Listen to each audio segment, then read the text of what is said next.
Hello friends, দেখো chicken কষা রান্না করছি। তো চিকেনটা কষাচ্ছি। আজকে চিকেনটা ম্যারিনেশন করে রেখেছিলাম 1 ঘন্টা মতো ফ্রিজে। তো আদা বাটা, পেঁয়াজ, রসুন বাটা, টমেটো বাটা সব একসঙ্গে দিয়েছিলাম।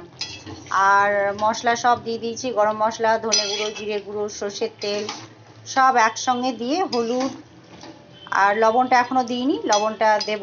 তো জল বেরোচ্ছে চিকেন থেকে, কষতে কষতে অনেকটাই জল বেরোচ্ছে। কষা হয়ে যাক, তারপর লবণটা দেব। আর এতে কিন্তু জল দেবো না, কষা কষা করে করব।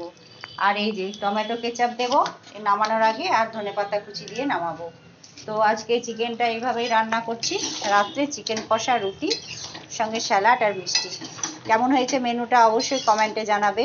আর তোমাদের কি মেনু হচ্ছে অবশ্যই কিন্তু জানাবে। তো সকলকে গুড নাইট, সকলে ভালো থাকবে। আবার চলে আসবো অন্য কোনো ব্লগে। টাটা।